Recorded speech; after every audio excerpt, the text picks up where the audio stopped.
Momento de hablar ahora un poco de economía, ya que lo tenemos invitado en el piso a Sebastián Piña. ¿Qué tal, Sebastián? ¿Cómo estás? ¿Qué tal? Buenas tardes y gracias por la invitación, como siempre.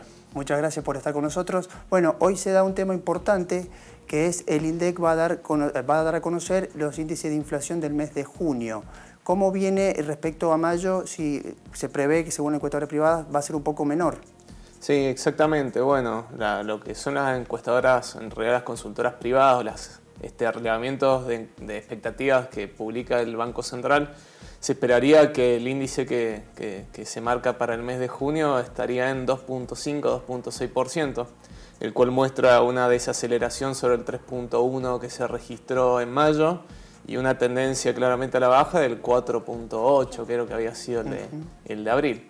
Todo esto, bueno, en línea obviamente con una menor dinámica del tipo de cambio. Claro. Y en este sentido, ¿cómo podemos hablar de lo que es la inflación en los primeros 6 meses? Se ha mantenido, porque ayer hablábamos que era cercana al 22%, si esto se diera, como dicen las consultoras privadas, del 2,5-2,6%. ¿Es una inflación alta? ¿Es lo que se preveía? Bueno, sí, lo que se preveía con respecto al principio de año es mucho más alta de lo que estaba seguramente en las expectativas de principio de año. Principio de año hablábamos de una inflación posiblemente para el 2019 del 30%, ahora sabemos que va a estar alrededor del 40%. El periodo que hizo un punto de inflexión o un desequilibrio de estas estimaciones fue básicamente entre los meses de febrero y abril, donde el tipo de cambio empezó a registrar una alta volatilidad. Y eso se llevó a precios. Entonces, hubo un traslado muy grande. La inflación fue 4.8 en abril. En la medida que el Banco Central empezó a tomar cartas un poco más estrictas sobre la política monetaria y cambiaria, controlando más el tipo de cambio, el traslado de precios ha ido disminuyendo. Entonces, si bien la inflación, como decís, acumula un 22%, yo creo ahora lo relevante, más que comparar interanual o contra el acumulado, es ver la dinámica mensual, que está decididamente a la baja y se espera que siga bajando, convergiendo un 2% durante el segundo semestre. Bien, y si hablamos un poco de Mendoza, que últimamente venía siendo un poquito superior a la media nacional, ¿cómo va a estar según los datos que también vaya a difundir la DELLE? Bueno, esperemos que sea un poco más baja, o es lo que yo esperaría. ¿Por qué? Porque cuando vos medís una inflación, básicamente estás viendo la dinámica de precios de una canasta de bienes y servicios.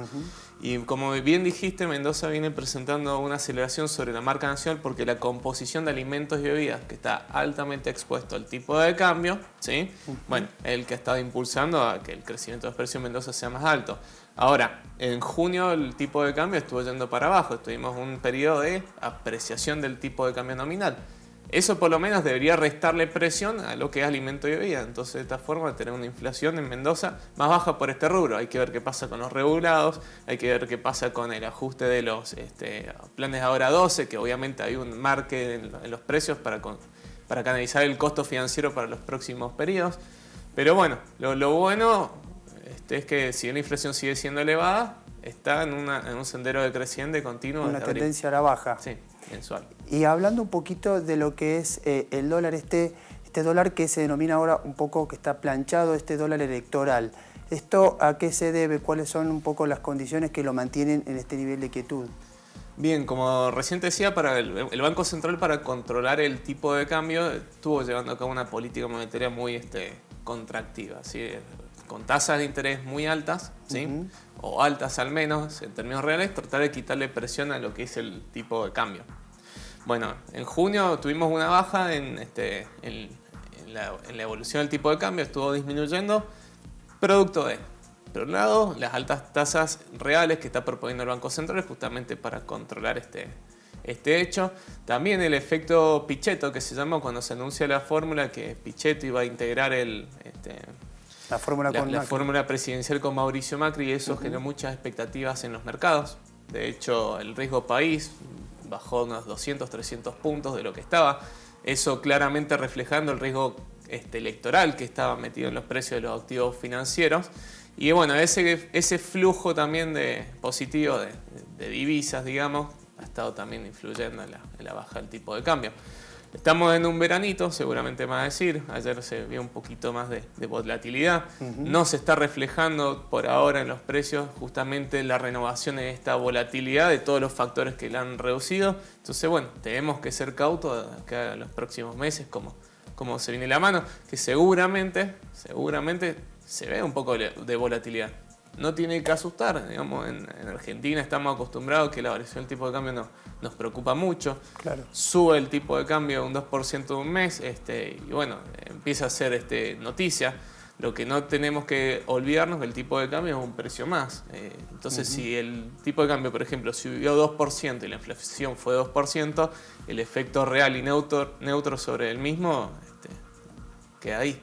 Bien, y recién hablábamos con Julio Aguirre un poco de lo que es la campaña, que no hay propuestas, y él nos mencionaba un poco sobre algunos dichos de Mauricio Macri, de esto de, en base a la economía, de que no queremos volver a ser Venezuela, o también Alberto Fernández hablando de apagar el suite de Mauricio Macri. ¿Estas campañas económicas que tienen los candidatos están presentes? Bien, sí, lo que se está viendo, y estoy de acuerdo con lo que dice Julio, que en las campañas electorales está la economía, digamos, en el centro de escena. Lo que están faltando son las propuestas. Y esto en realidad es algo que se viene viendo hace un tiempo. Yo me acuerdo que lo venía hablando con ustedes desde que se publicaron los famosos 10 lineamientos para un consenso, donde mi criterio era Macri marcando la cancha sobre consensos básicos en términos de política económica. Entonces lo que ahora yo estoy escuchando en los discursos políticos o en los spots publicitarios con Alberto Fernández hablando de que Macri bajó el switch de la economía, ¿sí? Como que si mágicamente también lo subimos y todo volvería a crecer.